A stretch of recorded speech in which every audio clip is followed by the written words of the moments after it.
Mysterious कहानी के YouTube channel पर आपका स्वागत है। यहाँ आपको भूत, पिशाच और मिस्टीरियस कहानियाँ सुनने को मिलती है। अगर आपको भी ऐसी ही स्टोरी सुनना और देखना पसंद है तो इस चैनल को सब्सक्राइब जरूर करें और वीडियो को लाइक करें। एक दिन बच्चों ने पिकनिक जाने की बात कही। ये सुनते ही अंकिता की रूह कांप गई, क्योंकि उसे पुराना किस्सा याद आ गया। ये बात तब की है जब अंकिता 10वीं क्लास में पढ़ रही थी। टीचर ने पिकनिक जाने का प्लान बनाया था। अपने सभी दोस्तों के साथ अंकिता ने भी जाने के लिए हाँ कर दी। पिकनिक पर जाना था पावागढ़ में। पूरा स्कूल पिकनिक जा रहा था, इसलिए करीब 30 बस सभी बच्चों को ले जाने के लिए तैयार थी। अंकिता अपने दोस्तों के साथ सबसे पीछे वाली बस में बैठ गई।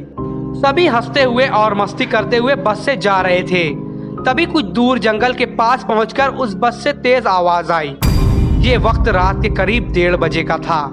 ड्राइवर गाड़ी से बाहर निकला तो उसे पता चला कि टायर फट गया है। ड्राइवर ने सबसे कहा कि बस का टायर बदलने में करीब 2 घंटे लगेंगे।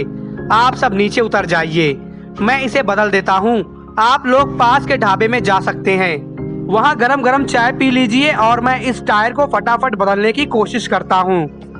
ड्राइवर की बात सुनकर सभी बस से उतर गए और पैदल चलते हुए पास के ढाबे में पहुँचे। वहाँ एक बूढ़ा आदमी चाय बना रहा था। इतनी रात को ढाबा खुला हुआ और किसी इंसान को चाय बनाता हुआ देखकर सबको हैरानी हुई। उस बूढ़े इंसान ने कहा, आप सब चाय पी लीजिए, यहाँ अक्सर लोगों की गाड़ी खराब हो जाती है, इसलिए मैं भी अपना ढाबा हरदम खुला रखता हूँ।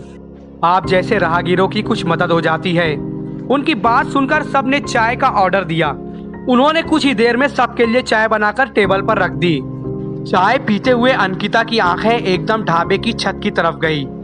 वहां अंकिता ने एक औरत को सफेद रंग की साड़ी में खुले बाल लहराते हुए देखा। कुछ देर बाद वो जोर जोर से हंसने लगी। भले ही हंसने की आवाज किसी को सुनाई नहीं दे रही थी, लेकिन अंकिता ने उसे मुंह खोलकर हंसते हुए देखा था। ये सब देखकर अंकिता ने डर के मारे अपनी आंखें नीचे झुका ली। कांपते हुए किसी तरह से अंकिता ने चाय दोबारा पीना शुरू ही किया था कि उसी वक्त जोर जोर से किसी के चिल्लाने की आवाज जंगल की ओर से सुनाई दी। ढाबे में बैठे हुए सभी बच्चे और टीचर उस आवाज को सुनकर डर गए। सबको डरा हुआ देखकर उस बूढ़े इंसान ने कहा, मैं देख कर आता हूँ क्या हुआ है, आप लोग यहीं बैठे रहो। इतना कहकर वो आवाज की तरफ बढ़ गया। तभी एक लड़की को खून की उल्टी लगातार होने लगी। उसको देखकर सबकी हालत और खराब हो गई। उसी समय टीचर ने कहा कि तुम सब आग जलाओ और उसके बगल में बैठ जाओ। सब ने मिलकर आग जलाई और गोल घेरा बनाकर बैठ गए। टीचर ने सख्त लहजे में सबको कह दिया कि अकेले कोई कहीं नहीं जाएगा। वैसे भी सब इतना डरे हुए थे कि अकेले कहीं जाने की हिम्मत भी नहीं हो रही थी किसी को। आग के पास बैठे बैठे 3 बज गए। तब कहीं जाकर वो बूढ़ा इंसान जंगल से लौट आया। उसने सबकी तरफ देखा और कहा कि उस चीख को भूल जाना, नहीं तो जीना मुश्किल हो जाएगा। इतना कहकर वो ढाबे के अंदर चला गया। तभी ड्राइवर भी टायर बदलकर बस लेकर ढाबे के पास पहुंचा।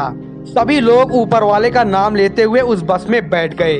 टीचर ने बस में बैठते ही सबको कहा कि कोई एक दूसरे से बात नहीं करेगा, सीधे सब सो जाओ। टीचर की बात मानकर सब चुपचाप बस में ही सो गए। उसके बाद पिकनिक स्पॉट पर पहुंचे और करीब 1 हफ्ते बाद घूमकर आ गए। पिकनिक में किसी ने दूसरी बस के बच्चों से उस रात के बारे में कुछ नहीं कहा, क्योंकि टीचर ने मना किया था। लेकिन पिकनिक से लौटते ही सब ने अपने दोस्तों और दूसरी क्लास वालों को इस भूतिया घटना के बारे में बताया।